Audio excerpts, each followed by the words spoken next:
여러분 안녕하세요. 블링블링 블랙입니다.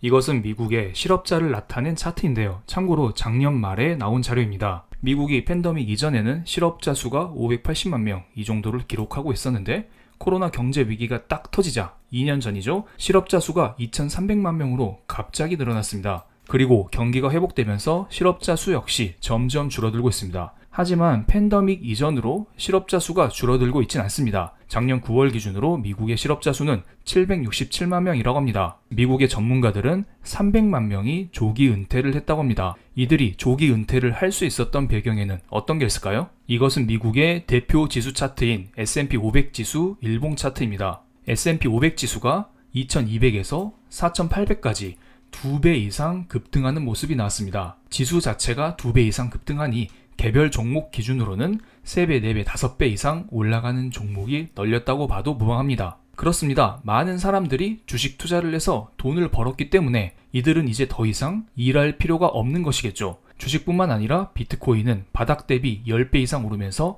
조기 은퇴자를 더더욱 늘리는데 기여를 해왔죠. 이들은 단순히 시세 차익을 거둘 뿐만 아니라 미국 주식에 넣어두면 배당도 나오기 때문에 배당 수익도 거둘 수 있기 때문에 이것들을 믿고 그들은 조기 은퇴를 한 게 아닐까요? 그런데 하늘 높은 줄 모르고 치솟던 미국 증시가 갑자기 최근 들어 떨어지고 있습니다. S&P 500 지수는 3,900까지 떨어진 상황인데요. 무엇 때문에 주가 하락이 나오는지 여러분은 잘 아실 거라고 봅니다. 그래도 간단히만 한 장 설명드리면서 영상을 이어가 보겠습니다. 지금 미국에서는 팬데믹을 극복하는 과정에서 수요가 급증하면서 물가가 치솟고 있습니다. 물건은 정해져 있는데 이것을 사려는 사람이 많으니까 당연히 물가가 오를 수밖에 없겠죠. 또한 러시아 우크라이나 전쟁 그리고 중국의 락다운으로 인해서 물품 공급량이 줄어들고 있습니다. 만약에 수요가 그대로 있는데 물건량이 줄어들게 되면 당연히 물가는 오를 수밖에 없을 거라고 봅니다. 수요 증가, 공급 감소 이 둘 중 어느 하나만 충족이 되어도 물가는 오를 수밖에 없는데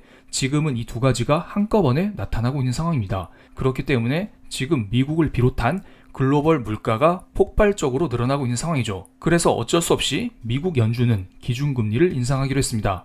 이것은 미국의 기준금리 차트인데요. 팬데믹 이후 0%를 유지하고 있었던 미국의 기준금리가 어느덧 0.75에서 1%까지 올라온 상황입니다. 연준 입장에서는 상하이 락다운, 러시아 전쟁 같은 공급망 문제는 컨트롤할 수 없기 때문에 수요를 억제하기 위해서 기준금리를 인상하는 것입니다. 기준금리를 올리게 되면 서민들의 생활이 힘들어지죠. 예를 들어 기준금리 인상과 함께 대출금리가 올라가니 그만큼 생활비에 쓸 돈이 부족하게 됩니다. 그리고 시중금리가 올라가니 주식보다는 정기예금, 국채로 돈이 몰리게 되어 있습니다. 자연스럽게 주식에서 돈이 빠져나가면서 주가 하락을 연준은 유도를 하고 있습니다. 이렇게 주가가 빠지면 사람들은 자연스럽게 소비를 줄일 것이고 이로 인해서 수요 억제에 기인한 물가를 진정할 수 있다. 연준에서 이것을 원하고 있는 것입니다. 게다가 주가가 떨어지니까 사람들 어떻게 생각하죠? 나는 주식 믿고 퇴사했는데 주가가 오히려 빠지네? 어떡하지? 다시 일자리 구해야 되는 거 아니야? 이러한 걱정을 하면서 사람들은 자연스럽게 직장으로 복귀를 하게 됩니다. 즉 코로나 이전 정상으로 돌아가게 되는 것입니다. 요즘 전 세계적으로 출산율이 문제입니다. 특히 한국에서 인구가 줄어들고 있다고 문제가 되죠. 그런데 왜 한국에서 출산을 장려하는 것일까요? 젊은 사람들이 많아져야 그들이 일을 하면서 나라를 굳건하게 키워갈 수 있는 것입니다. 그런데 미국은 인구가 많음에도 불구하고 젊은 사람들이 자발적으로 은퇴하는, 즉 자발적인 인구 감소 효과가 간접적으로 나타나고 있는 것입니다. 정부 입장에선 당연히 이것을 싫어하겠죠. 하지만 기준금리를 올리면서 자연스럽게 직장 복귀를 유도하게 되면 간접적으로 출산율을 높이는 것과 비슷한 효과가 있을 거라 봅니다. 그리고 이것은 미국의 저축률 차트인데요. 저축률이 역대 최저치 수준까지 떨어진 상황입니다. 모아둔 돈이 거의 다 떨어져 간다. 이렇게 보시면 될 것 같고요. 사람들은 지금 모아둔 돈과 급등하는 증시 이 두 가지만 믿고 퇴사를 했는데 모아둔 돈은 바닥나지 증시는 추락하는 중입니다. 즉 직장으로 돌아갈 수밖에 없겠죠.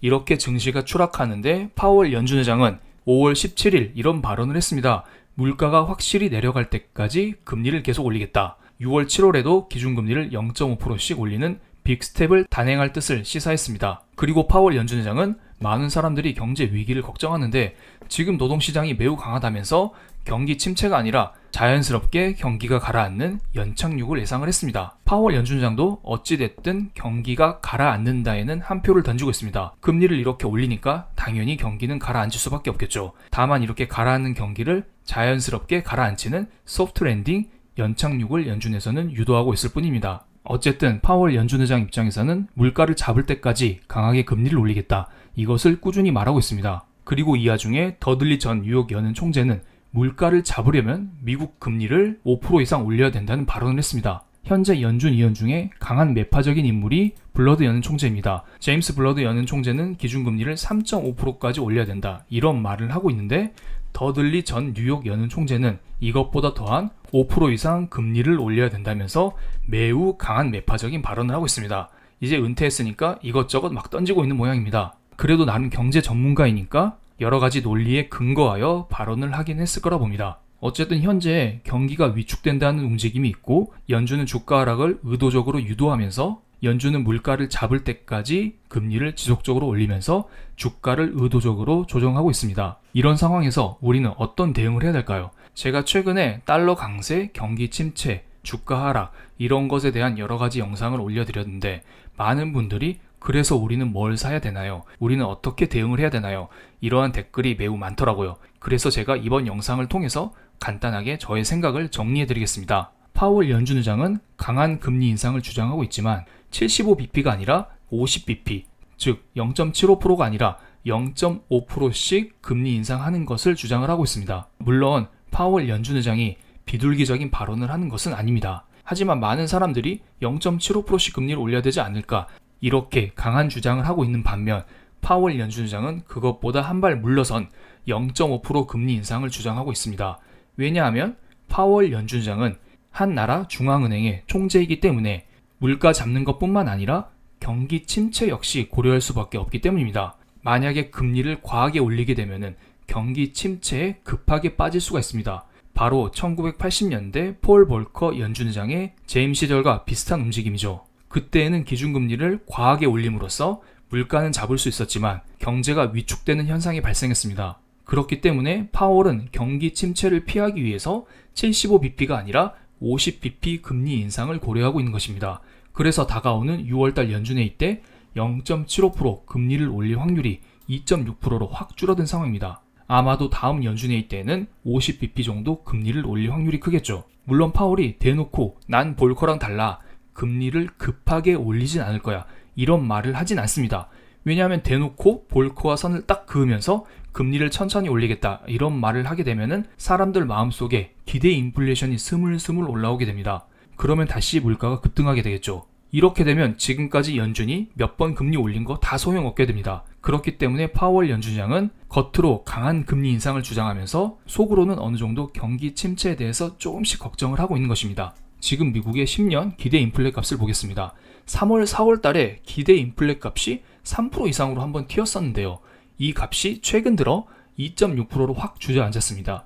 즉 사람들 마음속에는 앞으로 인플레가 지속적일 것이다. 앞으로 더 튀어갈 것이다.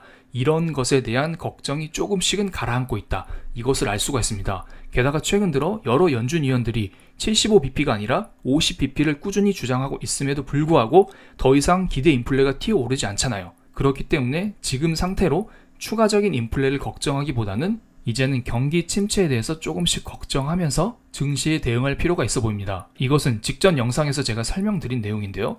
웰스파고에서는 올해 말 내년 초에 미국 경제가 완만한 침체에 접어들 수 있다 이런 말을 했고요. 골드만삭스와 모건 스탠리 역시 향후 1년간 미국의 경기 침체 확률을 15에서 25%로 보고 있습니다. 그러면 우리는 앞으로 증시를 어떻게 대응을 해야 될까요? 다음은 S&P 500 지수 주봉 차트입니다. S&P 500 지수 저점과 고점을 이어서 피보나치 조정들을 그려봤는데요. 방금 여러 전문가들이 미국의 완만한 경기 침체를 주장했던 것처럼 미국 증시 역시 완만한 하락, 완만한 상승이 나올 가능성이 높아 보입니다. 즉 당분간은 큰 변동성보다는 어느 정도 완만한 흐름을 그리지 않을까 저는 이렇게 생각을 하고 있고요. 그렇기 때문에 이렇게 의미 있는 자리가 올 때마다 추매에 나서면서 느긋하게 시장을 바라보는 게 어떨까 이런 생각을 하고 있습니다.